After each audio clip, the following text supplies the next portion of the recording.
Welcome, everyone. Thanks for joining us for another interview. I'm here with Brent Darnell. How are you doing, Brent? Thanks for joining us. Doing well, Harri. Very well. It's been a really good day and a good week. Thanks for joining us for these discussions on the people domain. As mentioned before, project managers, PMBOK has developed methodology to expand not just the process domain, which was the PMBOK 6, but also discuss the business domain as well as the people domain. And there are a lot of discussions and topics in the PMBOK about emotional intelligence and how we should be better project managers in interpersonal skills. And I'd like you to kind of introduce yourself to the community as well as talk a little bit about those topics. Thanks. Okay. Well, first of all, I grew up in the construction industry. So my dad was started as a carpenter and worked his way up. We moved every couple of years to the new project. So I grew up in the industry. I'm a mechanical engineer by education and worked in the industry for about 20 years, except for about a 3-year stint where I became a full-time actor and writer for a while, Nice. which was a nice experience. But if you think construction's tough, you should try being an actor for a while. It's a really tough Nice. business.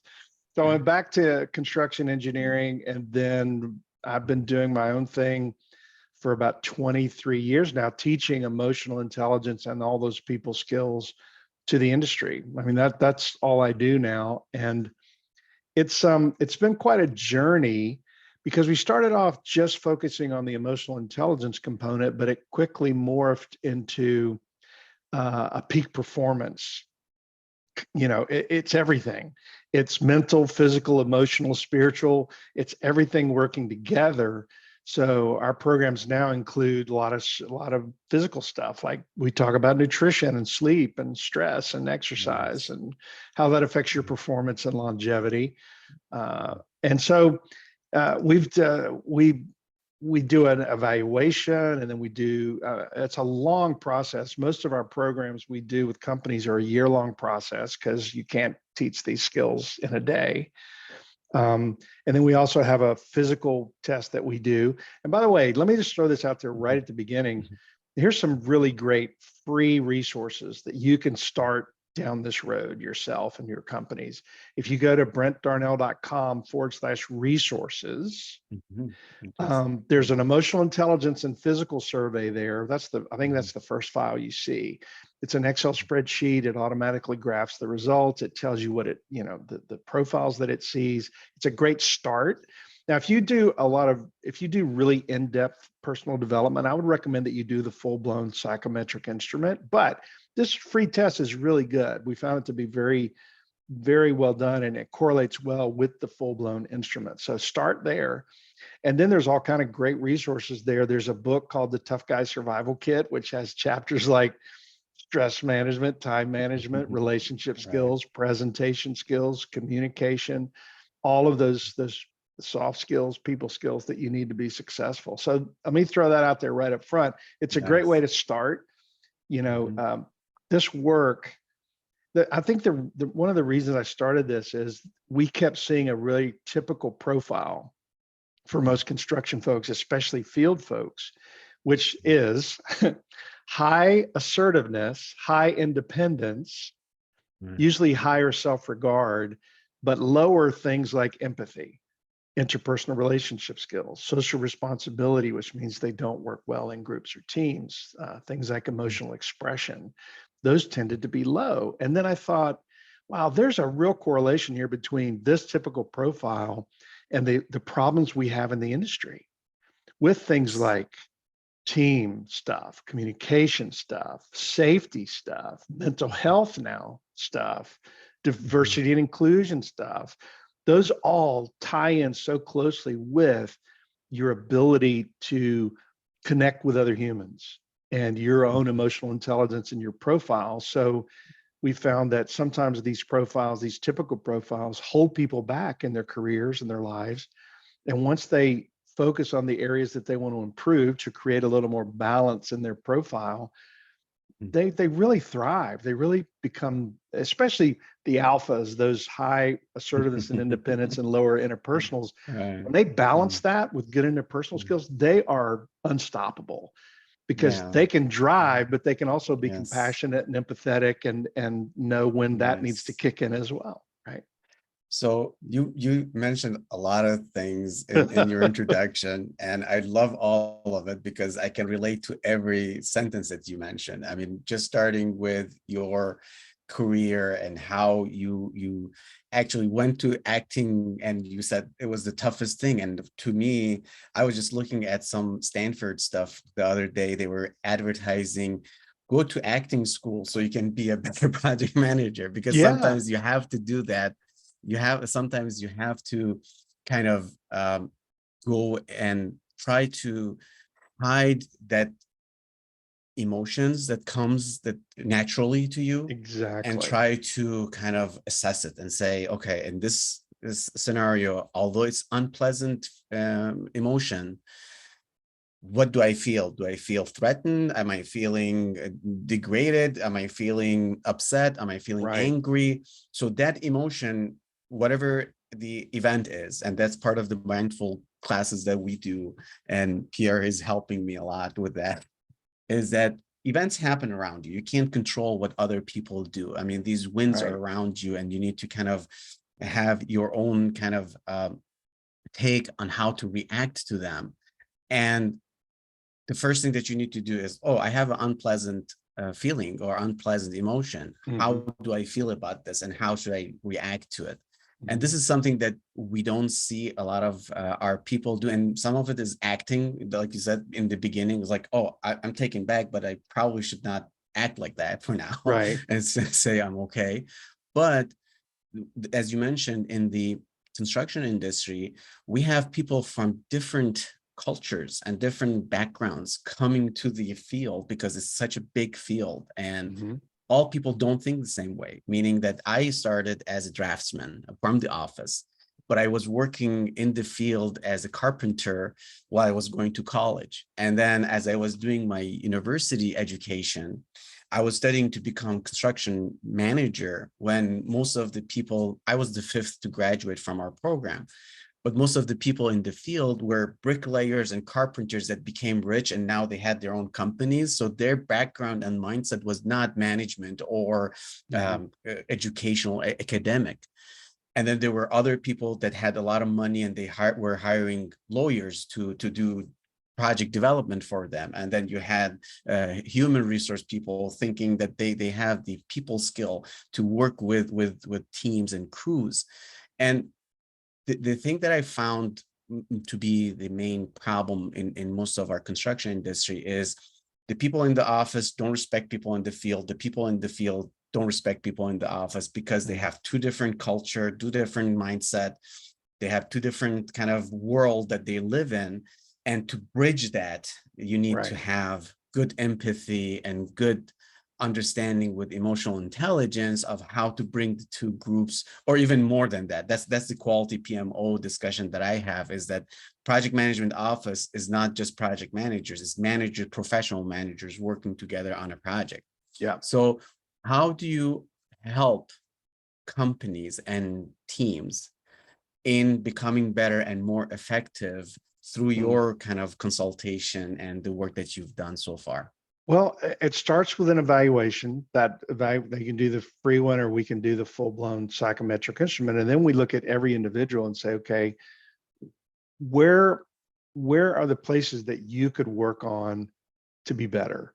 And it's usually about creating more balance. It's the imbalances in the profiles that give us usually problem behaviors. For instance, low empathy and high assertiveness is that alpha. Well, alphas are great people. They have a lot of great strengths. They're drivers, they get stuff done, but they may not listen well. They may not ask for input or opinions. So an alpha would probably likely work on empathy skills to create more balance where they can do both. But the opposite may be true. Maybe you have someone with really high empathy and lower assertiveness. We call that a self-sacrifice profile. And again, they're great people. They're usually really good team members, but they may be stressed out. They may not have good, mutually satisfying relationships. They tend to do a lot more for others than they get done for themselves. They tend to sacrifice themselves for the team and for others. And, that may seem like a very noble, wonderful thing to do, but usually it ends up in burnout, or they leave because they can't take the stress. And so they would work on assertiveness and being more clear in their communication and setting some limits and boundaries and saying no. So that's the beauty of this work. And also it's the hard part of this work is everybody's going to be different. Fundamentally, though, it usually starts with self-awareness. The definition I have of emotional intelligence is understanding and managing your own emotions and understanding and managing the emotions of others for the best outcome. So sometimes that means being assertive and stepping in and stepping up. And sometimes that means stepping back and being more compassionate and empathetic. It's knowing to do which thing to which person at which time. That's Exactly. where the magic Exactly. kind of happens. Mhm. So we start with the evaluation, and then we'll say, okay, work through this EI roadmap that I had sent to you, and then you do some goal setting and you analyze your results and you figure out what you want to work on. And the end result of the EI roadmap is a development plan. It's a written plan. I'm going to work on increasing my empathy. Here's how I'm going to do it. We have lots of ways to work on these different competencies. Here's the measurement I'm going to use. Here's the accountability I'm going to build in, some people to help me to stay on track. And then we just keep reinforcing that with one-on-one coaching and peer-to-peer coaching, and even some classes. If we're working with a project team or a leadership group, we'll come in every 6 to 8 weeks and do a day or a half day of sessions like relationship skills or communication Right. skills or stress management, whatever the group Mhm. needs and the company needs are. And that Mhm. further reinforces those concepts. And we use a lot of activity-based learning. So they're actually doing the activities in real time in the session to experience how to apply it in the real world. So then at the end of that year-long process or 10, 11-month process, whatever that is, we reevaluate and say, what changed? Mhm. What changed in your profiles? What changed in your life and work? And then it's a check-in, and then, okay, what do you want to do a year from now? So Nice. you tweak your plans. Maybe you work on the same things. Maybe you work on some different things. So you Mhm. tweak your plans, and it becomes this lifelong learning process. So it's not an event. You're never done. Right. There's no destination. You just check in once a year, once every 18 months with some evaluations and say, well, okay, here's my snapshot. Where am I now? And where do I want to be a year from now? And you keep tweaking and learning and being open to new things, and work on the areas you need to work on for that particular point in time in your life and career. I love that. I love that. Actually, I advocate doing assessments, especially personality assessments, so we can find the perfect fit in the project. And Mhm, what we did in my recent team, we did the Clifton Strength Assessment. mhm, mhm. I I'm know Clifton. yeah, it's a great tool. And there are so many other ones like the MBTI and um the DISC and the Enneagram and so many other ones. And the point is not to say which one is better than the other or how we use it. The point is we need tools that says we're different. We think differently. We analyze Yeah. situations and information differently, and we need to be aware of those. And I loved your kind of cheat sheet that you had, those boxes, or the colored boxes of Mhm, how they play with each other, like the self-awareness and the social kind of standing that you have with others, and all these decision makings that you need to do. So mhm. I'm hoping that you can give us some kind of a like a walkthrough of each of these and how you came up with this and what did you think about it. But before we get into that, maybe as we expand the topic and Mhm, discuss this in future meetings, um, when you say you go to the teams and you do this thing, and I heard it, it's a long process of mhm, maybe a year or so. One of the things that came up with my discussion with another gentleman that we were talking about these assessment, he was like, I don't like the assessments because they might use it against people, or they might Mhm. use it in an unfair way that puts people in disadvantage just because they have this assessment about them. Right. And Right. we came to the conclusion, because I highly promote that and advocate it. We came to the conclusion that we would encourage this in situation where the organization is willing to invest in people to become better and understand what they are and how they can Right. use their strength. Meaning Yeah. that if we just know people are weak on one area and strong in other, and don't help them to improve and balance it or be effective, you're just going to say eliminate this person because they're not thinking this way, or eliminate this Right. person because, and we need to kind of my understanding is this would work for a small group of people that are intending to do